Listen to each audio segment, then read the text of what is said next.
Good morning friends. ನನ್ನ ಇವತ್ತಿನ video Bengaluru ಏರ್ಪೋರ್ಟಿಂದ Madikeri ಕಡೆಗೆ ಮಿಡ್ ನೈಟು 1 ಗಂಟೆಗೆ ಪಿಕಪ್ ಇತ್ತು ಗುರು. ಫ್ಲೈಟು ಬಾಂಬೆಯಿಂದ ಬರ್ತಿತ್ತು.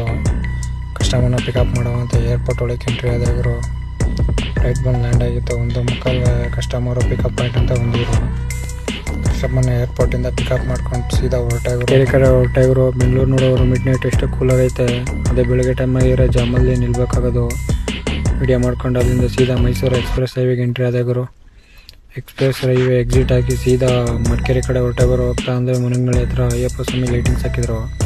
ವಿಡಿಯೋ ಮಾಡ್ಕೊಂಡು ಸೀದಾ ಮಡಿಕೇರಿ ಕಡೆ ಹೊರಟಾಗರು. ಅಲ್ಲಿಂದ ಕೃಷ್ಣ ಕೆಫೆ ಹತ್ರ ಕಾಫಿ ಕುಡಿಯುವಂತ ನಿಲ್ಸಿದೆ. ಕಾಫಿ ಎಲ್ಲ ಕುಡ್ಕೊಂಡು ಸೀದಾ ಕಸ್ಟಮರ್ನ ದುಬಾರಿ ಹತ್ರ ಕರ್ಕೊಂಡು ಹೊರಟಾಗರು. ಸದ್ಯಕ್ಕೆ ಈಗ ಓಪನ್ ಇರೋದು ಒಂದೇ ಪ್ಲೇಸು. ಕಸ್ಟಮರ್ನ ಸೀದಾ ದುಬಾರಿ ಹತ್ರ ತಂದು ಡ್ರಾಪ್ ಮಾಡಿದೆವರು. ಅಲ್ಲಿಂದ ಮುಗಿಸ್ಕೊಂಡು ಸೀದಾ ನಿಸರ್ಗಧಾಮ ಹತ್ರ ತಂದುಬಿಟ್ಟಿದೆ. ನಿಸರ್ಗಧಾಮದಿಂದ ಮುಗಿಸ್ಕೊಂಡು ಸೀದಾ ಗೋಲ್ಡನ್ ಟೆಂಪಲ್ ಹತ್ರ ತಂದುಬಿಟ್ಟಿದೆವರು. ಗೋಲ್ಡನ್ ಟೆಂಪಲಿಂದ ಸೀದಾ ಕಸ್ಟಮರ್ನ ಬಿಗ್ ಫಾಲ್ಸ್ ಹತ್ರ ಕರ್ಕೊಂಡು ಹೋಗ್ಬೇಕಾಯ್ತು.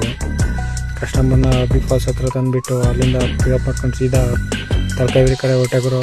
ಹೋಗ್ತಾ ಅಂದರೆ ತ್ರಿವೇಣಿ ಸಂಗಮ ಹತ್ರ ನಿಲ್ಲಿಸಿದೆ. ಸದ್ಯಕ್ಕೆ ದೇವಸ್ಥಾನ ಏನು ಕ್ಲೋಸ್ ಆಗಿರಲಿಲ್ಲ. ಕಸ್ಟಮರ್ನ ಟೆಂಪಲಿಂದ ಪಿಕಪ್ ಮಾಡಿಕೊಂಡು ಸೀದಾ ತಲಕಾವೇರಿ ಕಡೆ ಹೊರಟಾಗರು.